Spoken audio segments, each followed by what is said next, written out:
আসসালামু আলাইকুম, শুভেচ্ছা, স্বাগতম। প্রিয় দর্শক, এখানে বাংলাদেশ জাতীয়তাবাদী দল বিএনপিকে নিয়ে এবং জুলাই যে আহ, সংস্কার কমিশন এবং আরও বিভিন্ন ব্যাপার স্যাপার নিয়ে একটা সংবাদ।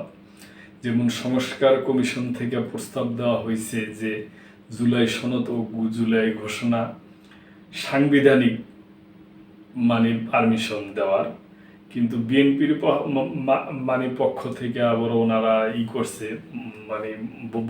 বলতে চাচ্ছে ওনাদের ফোরামে আলোচনার পরে যে সাংবিধানিক নয়, রাষ্ট্রীয় স্বীকৃতি দেওয়ার আর কি এই ব্যাপার নিয়ে। এবং ওই যে জুলাই সনদের যে খসড়াটা দেওয়া হয়েছে ওটার মধ্যে বিগত সরকার শেখ হাসিনার কোনো নাম লেখা নাই, এবং গত 15-16 বছরে যে বিএনপি নির্যাতিত, নিপীড়িত, গুম খুন হয়েছে তাও লেখা নাই। এই সমস্ত ব্যাপার নিয়ে দু একজন নেতা একটু মন্তব্য করছে, হতাশার মন্তব্য করছে। এই ব্যাপার স্যাপার নিয়ে বাংলাদেশ প্রতিদিন পত্রিকায় সংবাদ আসছে। প্রিয় দর্শক, সাংবিধানিক নয়, রাষ্ট্রীয় স্বীকৃতির পক্ষে বিএনপি।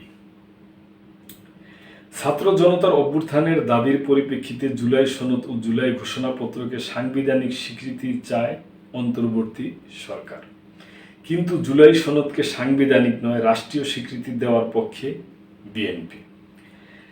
একইভাবে জুলাই ঘোষণাপত্রকে রাষ্ট্রীয় স্বীকৃতি দেওয়ার পক্ষে দলটি গত সোমবার রাতে বিএনপির সর্বোচ্চ নীতি নির্ধারণী ফোরাম স্থায়ী কমিটির বৈঠকে এ সিদ্ধান্ত হয়েছে বলে বাংলাদেশ প্রতিদিনকে একাধিক সূত্র নিশ্চিত করেছে। বিএনপির স্থায়ী কমিটির সদস্য সালাউদ্দিন আহমেদ বলেন, অন্তর্বর্তী সরকারের তরফ থেকে জুলাই সনদের খসড়া পেয়েছি, আমরা তা পর্যবেক্ষণ করছি। এ বিষয়ে আগামী 31শে জুলাইয়ের পর আনুষ্ঠানিকভাবে বিস্তারিত বলা যাবে। সূত্র মতে স্থায়ী কমিটির বৈঠকে জাতীয় ঐক্যমত্য কমিশনের সংলাপের বিষয়বস্তু তুলে ধরেন বিএনপির স্থায়ী কমিটির সদস্য সালাউদ্দিন আহমেদ। জুলাই সনদের বিষয়ে বিস্তারিত আলোচনা হয়, তবে জুলাই সনদে বিগত 15 বছরের বিএনপি সহ রাজনৈতিক দলগুলোর অবদান তুলে না ধরায় আপত্তির কথা জানান কোনো সদস্য। এইটাও যুক্তিযুক্তই বলা চলে। প্রিয় দর্শক, বৈঠকে তারা বলেন, জুলাই সনদে শুধু 24-এর গণ অভ্যুত্থান তুলে ধরা হয়েছে।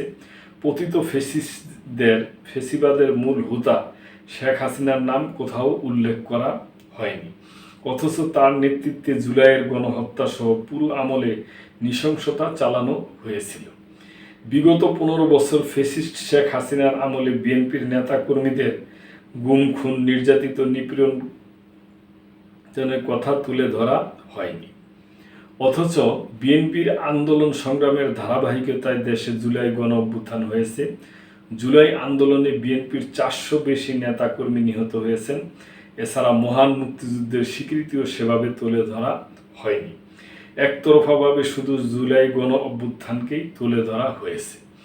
জানা গেছে, ইতিমধ্যে জুলাই সনদের একটি খসড়া বিএনপি সহ 35টি রাজনৈতিক দল ও জোটের কাছে পাঠিয়েছে ডক্টর ইউনূসের নেতৃত্বাধীন সরকার।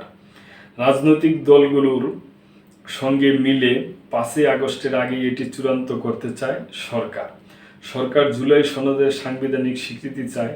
সরকার এই সনদে আরও কিছু বিষয় রাখতে চায়, সেজন্য রাজনৈতিক দলগুলোর মতামত প্রয়োজন। স্থায়ী কমিটির বৈঠকে লন্ডন থেকে ভার্চুয়ালি যুক্ত হয়ে সভাপতিত্ব করেন বিএনপির ভারপ্রাপ্ত চেয়ারম্যান তারেক রহমান। বৈঠকে আরও উপস্থিত ছিলেন বিএনপির স্থায়ী কমিটির সদস্য ডক্টর খন্দকার মোশাররফ হোসেন, মির্জা আব্বাস, গয়েশ্বর চন্দ্র রায়, ডাক্তার আব্দুল মঈন খান, নজরুল ইসলাম খান, মির্জা ফখরুল ইসলাম আলমগীর, আমির খসরু মাহমুদ চৌধুরী, সৈয়দ সালাউদ্দিন আহমেদ, বেগম সেলিনা রহমান, ইকবাল মাহমুদ টুকু, মেজর অবসরপ্রাপ্ত হাফিজউদ্দিন আহমেদ ও ডাক্তার AJM জাহিদ হোসেন। তো প্রিয় দর্শক, আমরা ওই যে এক কথাই বলবো যে আমরা শান্তি চাই, সবগুলো দল মিশা যেভাবে ভালো হয়। এখানে 71 আছে, 90 আছে, তারপরে আরও যে আন্দোলন হয়েছে এবং এই জুলাই যে গণ অভ্যুত্থানটা হইল, যেইভাবে ভালো হয় সেভাবে তারা আলাপ আলোচনা করিয়া ঠিক করিয়া এই জুলাই সনদ এবং ঘোষণা পাত্রটা অতি তাড়াতাড়ি করিয়া ফালালেই ভালো, এবং ইলেকশনের একটা দিনক্ষণের কথা প্রধান উপদেষ্টা বলছে, সেটা দেওয়া হলেও ভালো হবে আশা করা যায়। তবে দর্শক, আমরা আশা রাখি সর্বশেষ যে রাজনৈতিক দলগুলো মিলেমিশা এবং সরকারের সাথে আলাপ আলোচনা করে যেভাবে ভালো হয় এইভাবেই করবে আমরা আশা করি।